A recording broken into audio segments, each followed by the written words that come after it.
Rocker on News 1110 and 99.3 WBT and the Income Strategy Show with Dolph Janis of ClearIncomeForLife.com.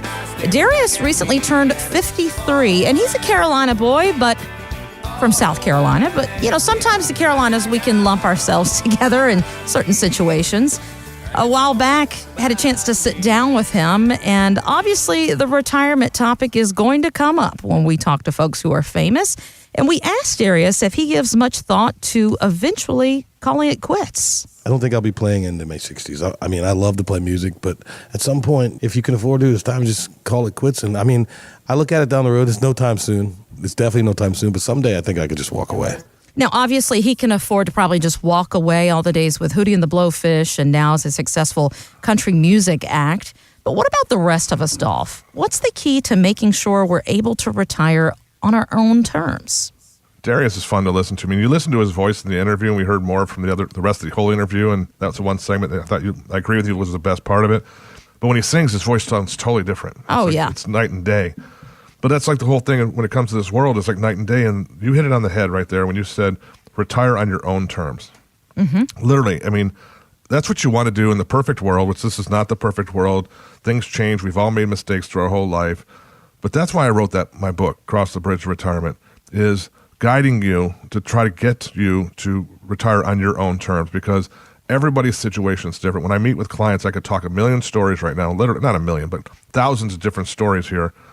But you have questions that you have to address yourself. I mean, Darius obviously has made his money and so forth, but where do you live? It's a big part of your question. What are the taxes you're in now? What are the taxes going to be later? What are you paying for health care? What are your living expenses? What is inflation going to do? And the biggest thing of all is, are you going to have the income to cover your retirement? End of story. I mean, obviously, Darius is probably going to have his income. He's probably done very well for himself. But you listening, and myself included, is you got to look to the future of, okay, things are going to get more expensive. I mean, you were talking about that guy with the first act, was it a Honda Civic or something like that? I think it was a Honda Accord, yeah. And how much did he pay for the Honda Accord back in 2000? A couple $1,000 probably? Yeah. It wasn't that much, I'm assuming. I don't know the prices of those. But how much money has he saved over the years by driving that same car? We don't know what he's had to be done fixing it. Right. But moving forward, it's like sometimes you got to let go. It's like, how many times have you cleaned your house and you're like, oh my God, I can't believe I still have this, but I don't want to throw it away because it means something, and it just takes up space.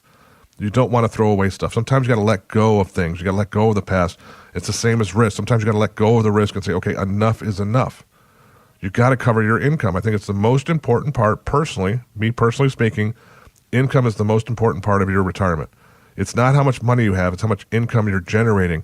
I have Dan and Linda who live here in Charlotte. They've been retired now for about 4 years, and they love it. I played golf with them in Pinehurst last week, and with him and some other clients, and it was like, he's like, Dolph, this is the greatest thing. For the last 4 years since Linda and I retired, on the 10th of every month and on the 15th of every month, I have a check going into my account.